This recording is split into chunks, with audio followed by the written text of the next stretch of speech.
Okay, I am in a place called the Flint River Wildlife Management Area. The Flint River is, I don't know, a few hundred meters in the direction I'm facing, which is west. I'm out in the middle of nowhere. I've been following a rut road for about 10 minutes and it just keeps going and going. I feel a lot like Gramp did when he got lost in the swamp. And that's the purpose of this video, is that I think this is likely what Gramp referred to as the swamp that he got lost in. Again, this is the Flint River Wildlife Management Area, and this is 2,300 acres along the east bank of the Flint River in Dooley County. It's managed by the Georgia Department of Natural Resources. So when Gramp was 14 or 15 years old, that would have been 1893, 1894, he went squirrel hunting. He shot a squirrel, he left the road to find the squirrel, and he couldn't get back to the road.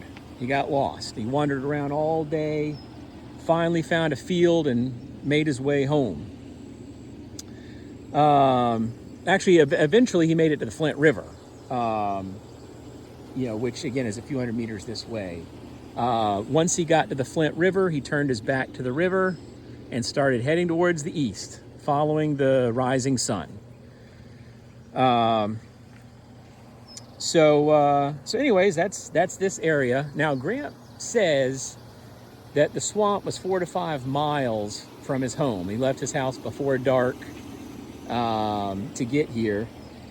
Now, I'm going to go back out to the main river road and show you, or talk a little bit about where I think Gramp may have lived. But where I think he lived is actually about a little over 4 miles from the river road entrance, which is probably another mile or so to get to the Flint River from there. So that would make sense that this very well could be the swamp that Gramp was talking about. It's a huge nature preserve. Probably looks about just like it did when Gramp was a teenager. So that's where we are. I'll take some more footage here in a few minutes, but this may be Gramp Swamp. Okay, this is the Pleasant Hill Church in Byramville. Now, there's nothing of interest for us when it comes to this church. This was just a convenient place to pull off the road and do a little bit of recording.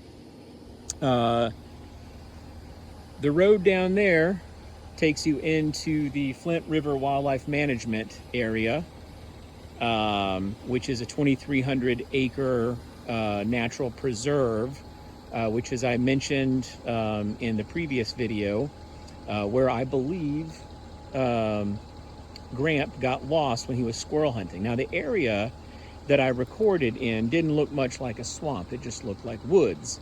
But as you get closer to the Flint River itself, it becomes very marshy and swampy. I didn't get back there, of course, to show you that, but it's a very marshy area, and that can be seen on the maps. So anyways, the reason why I stopped here is that stop sign at the end of this dirt road, that is the river road. And if you take a left at the stop sign and go north, that'll take you into Montezuma. If you take a right, then it'll take you into Drayton. Where we stand now is about 6 miles north of Drayton. Now, in Gramp's story, when he leaves home in March of 1900, he heads south. He's going to head down to Florida to work at one of the phosphate mines. Well, he mentions after he left, his younger brother Chess went to tell his father that he left. And his father had Chess get on one of the horses and try and overtake him. His father said, which way did he go? Chess said towards Drayton. So he got on his daddy's horse and rode down towards Drayton. Now, Gramp mentions that Drayton was about 5 miles from his home. So I'm going to make another stop in a few minutes, a little bit closer to Drayton, and we're going to talk about potentially where Gramp's home was. But we are essentially 6 miles north of Drayton right now. So still a little too far north, but again, this was just a convenient place to pull off the road. But again, that river road that we're looking at there, it parallels the Flint River from north to south, which is why they call it the River Road. And I'm going to get back in the truck. I'm going to take a right at the stop sign, and we're going to head down to the next stop, which is just going to be just north of Drayton.